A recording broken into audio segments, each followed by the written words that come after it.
Bonjour et bienvenue dans cette nouvelle vidéo où nous allons créer ensemble un réseau constitué de VLAN et de trunks. Nous verrons que ceux-ci permettront de séparer et sécuriser les flux de notre réseau. Avant de commencer, je vous invite à vous abonner à la chaîne pour ne pas manquer la sortie des prochaines vidéos.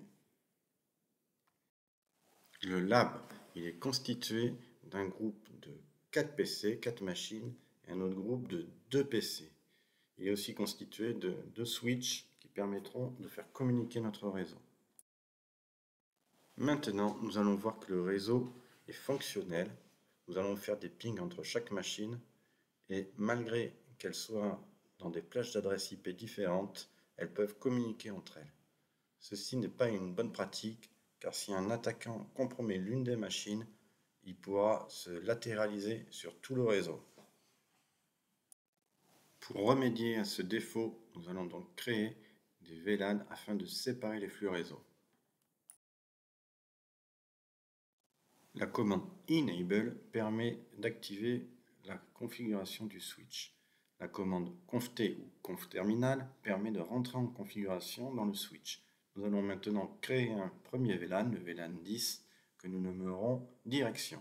Puis un deuxième VLAN, le VLAN 20, que nous nommerons production. Nous allons faire de même pour le deuxième switch.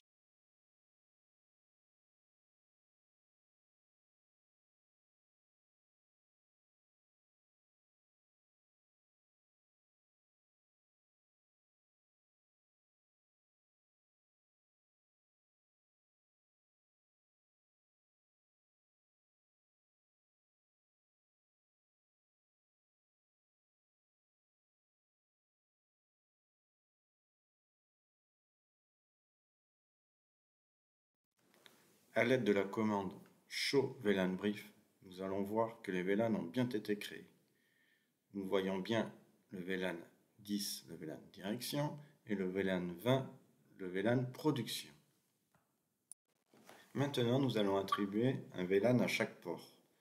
Les machines qui sont en point 10 seront attribuées dans le VLAN 10, le VLAN direction, et les machines qui sont en point 20 seront attribuées dans le VLAN 20, le VLAN production.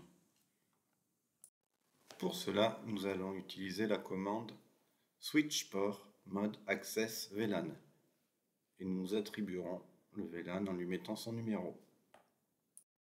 Nous faisons de même pour les deux switches. Nous allons maintenant pouvoir tester nos VLAN. Pour cela, nous allons faire des pings entre les machines en point 10 et les machines en point 20. Nous allons voir que les machines en point 10 peuvent communiquer entre elles, mais elles ne peuvent pas communiquer avec les machines en point 20. Et cela va de même pour les machines en point 20, pourront communiquer entre elles, mais pas avec les machines en point 10. Nos VLAN sont donc fonctionnels.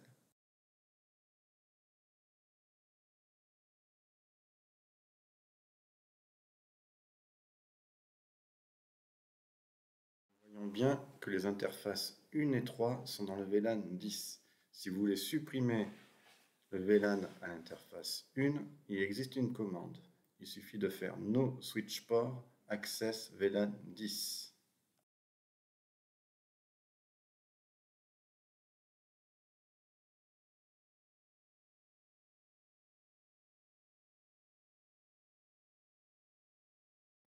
Nous pouvons voir que l'interface 1 a bien été supprimée du VLAN 10.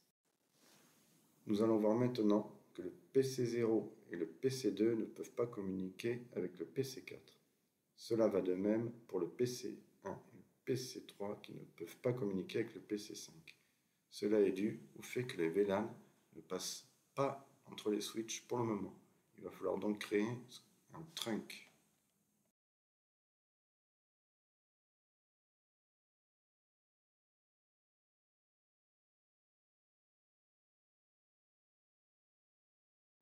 Nous allons pour cela utiliser la commande switch port mode trunk.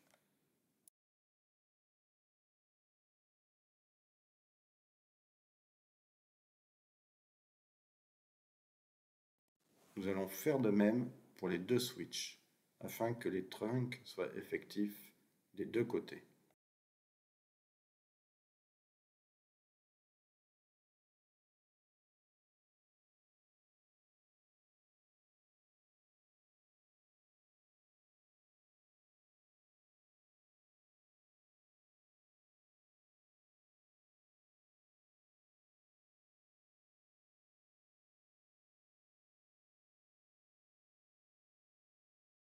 Nous allons pouvoir maintenant tester si le PC5 peut communiquer avec le PC3 et le PC1 et si le PC4 peut communiquer avec le PC2 et le PC0. Cela fonctionne, cela veut dire que nos trunks sont opérationnels et que nos VLAN peuvent communiquer d'un switch à l'autre. Notre configuration réseau est maintenant finie.